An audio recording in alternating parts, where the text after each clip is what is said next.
I'm back. Um, Hopefully these videos should be coming out regularly now. I'm back from university for a while. Still gotta go back and do exams, but you know, I should have enough time to keep these videos regular, so that's a positive. And it's been a while since the last one, so I've been listening to a lot. Got a lot of thoughts about music that I've been hearing, so first off, let me shout out the highly anticipated, finally released Garen The Hoes by JPEGMAFIA and Danny Brown. Great to hear Danny Brown back in form.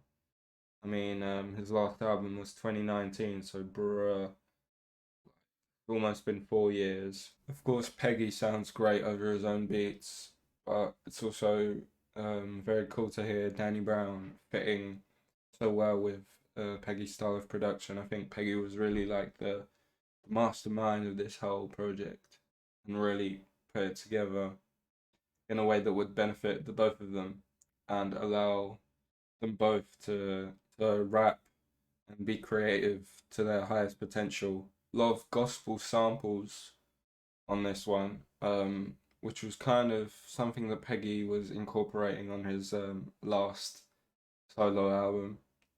And again, that's cool to hear that kind of developed that sound even further. Now fitting Danny into it, it's again very great. For now, my favorite tracks are Orange Juice Jones. I love that one. The beat with the sample, it's so like joyous, but Danny is like sort of singing like I can't feel my face on these narcotics. I like that contrast a lot. It's got a really like peculiar vibe, which obviously fits in with Garen The Hoes, of course. I mean, I like Burfict, I think it's called. The horns on that song are so fucking like. Danny even says on the song, it's like me and Peggy are super villains, and we just clicked up.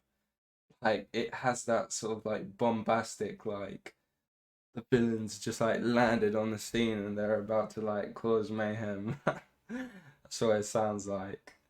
Yeah, man. I'm just really happy that this project came out and it lived up to the hype for me. I've heard some people criticizing it, but I don't know. Everyone criticizes something, like everyone's got something to complain about, you know. People would probably complain if, like, I don't know, a leprechaun showed up at their door in front of a rainbow and handed them a pot of gold. They'd find a way to complain about that. So, bro, what can you do? So moving on, I've been back on the Lana Del Rey a little bit, specifically the song Video Games. I like his vibe. Of course, Lana has like just this vibe across her music that I've heard so far that is just quite melancholy, but it also has like this sort of like sad glamour to it. It's like flipping like Marilyn Monroe, some shit like that. Like it's so glamorous but sad at the same time. I think that's what a lot of people like about her music. And yeah, video games in particular, it has like a groove, I guess, to it. Like the song is moving at a steady pace until like she hits this point where like these strings come in and it's like kind of like a warm chill that you get from the song. There's never really like a drop or like such an explosion, and I think that's kind of what makes the song so interesting, that it's got such a steady and consistent mood throughout. Lana's voice is beautiful, the chorus is catchy, and overall, from what I've listened to her music so far, I'd call that a highlight for sure. So now I want to talk a bit about this album. I don't know how to put it in the light so you can really see it. You know what I'm saying? Like, look, what the hell is that? This is Heaven or Las Vegas by the Cocteau twins. Cockatoo, like, I swear that's a bird, right? I swear that's a bird. Anyway, I picked this CD up yesterday, and you know, CDs like this, like the little booklet type things, it's kind of like a vinyl, but I was kind of hoping that there'd be like a lyric booklet in this, but instead, you get a track list on the back, man. You get track list there. You get track list on the inside, like there, right? And then you get track list on the disc. You won't believe this. You get track list on the disc. Yeah, yeah, yeah. There you go, man. Track list on the disc. Guys really like their track list. You can tell. I mean, 10 tracks, it's a nice round number for an album. If you got a 10-track album, that's a good album, probably. Probably. Unless it's Jesus. We don't talk about Jesus. We don't talk about Jesus. So this album, the Cocteau Twins, The Heaven of Las Vegas. This album is sung in a foreign language. If you play Minecraft, you might know Enchantment Table. That's this album fully is in Enchantment Table. I don't know what the hell they're saying apart from like three words, heaven or las, and I don't know, man. Besides that, the instruments, the musicality of this album is pristine. It sounds like you're in heaven or Las Vegas. I think that must have been what they were going for because that's what the album's called. And they have a song called Heaven or Las Vegas, and it has the most catchy hook on that album because it's like a must be heaven or Las Vegas. They're really trying to drill this message home, and I really think that's the whole point of the album. And since they've got a track list, on the back, in the middle, and on the disc, there must be something to this. They're really trying to get that message across, and I think they do it well.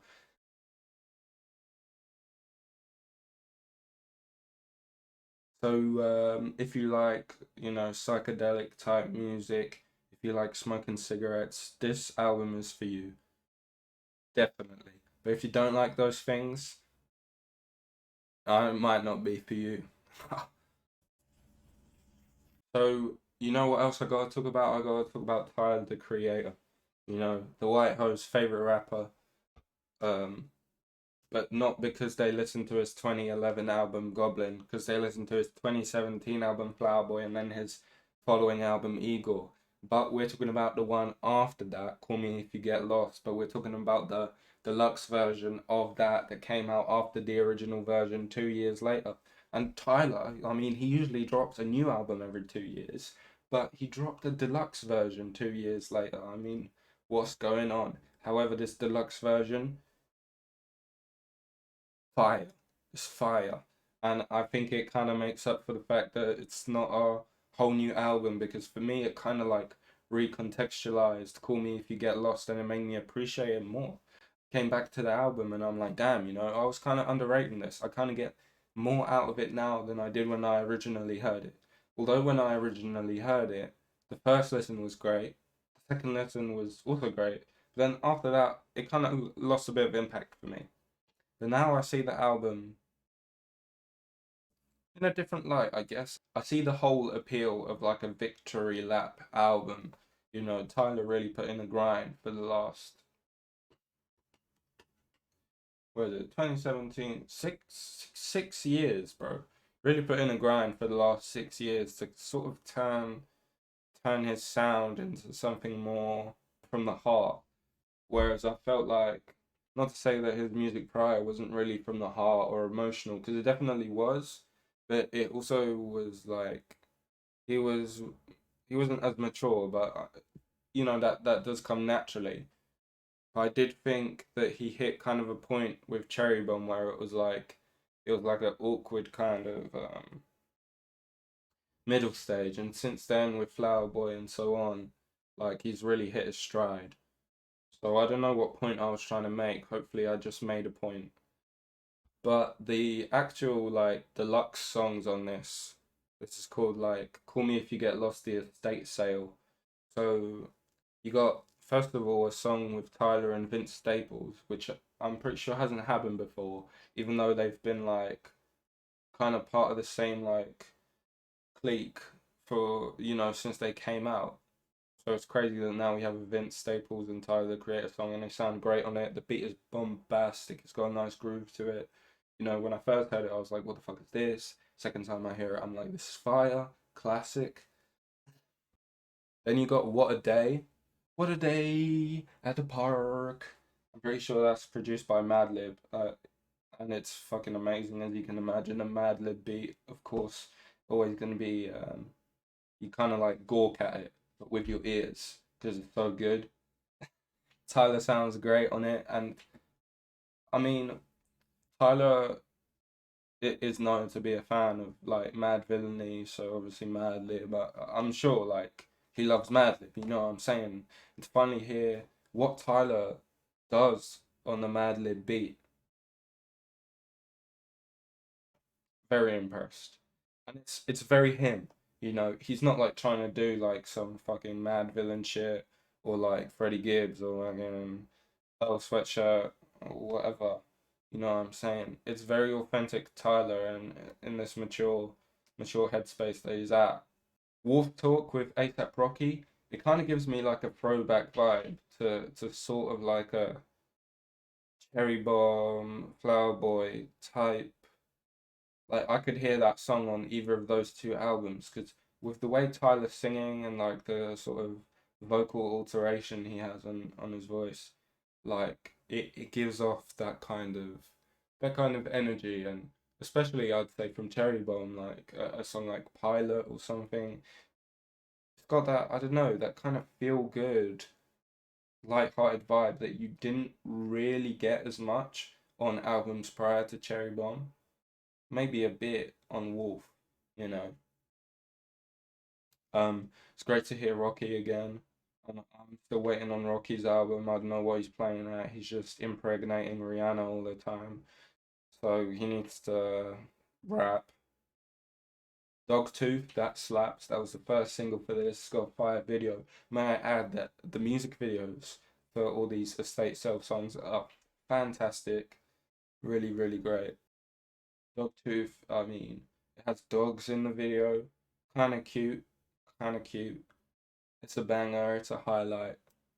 Heaven to Me, that's got a Kanye beat, and that song is great. It kind of reminds me of Fear by Kendrick Lamar, but like the total opposite kind of mood, because Tyler is talking about heaven to him, like now where he's at, and then he reflects in the second part of the song, or like the last verse, about what heaven was to him at a younger age, and like when he was coming up in the game, like in his late teens, what heaven was to him then, which is kind of like I said, like Kendrick, but Kendrick is talking about all his major fears at different stages of his life. So yeah, definitely a different vibe here. But the beat is fantastic. It's like that old school Kanye. Like it's got a great sample, a great like rhythm, knock to it. Heaven only knows. Heaven only knows. Do do do do. You know, Boyfriend, Girlfriend, that's a fire song, but it's labeled as a demo, and I kind of see that it might need, well, it could have used some touches, perhaps. I don't know. I still like it though. The chorus is catchy, the YG feature goes hard, and then I think the final song is Sorry Not Sorry, and that's kind of Tyler reflecting on like his evolution throughout his career, which I think has been such a strong kind of theme on Call Me If You Get Lost, even like the main album, there are quite a few songs and moments where he's reflecting a little bit, like on Massa, for example. I think that's great. It's really interesting to see artists kind of meditate on their careers and to do it like in their art. I think is a very, very cool thing. I feel like I should talk about one more. This recording has been long. I've been taking my time.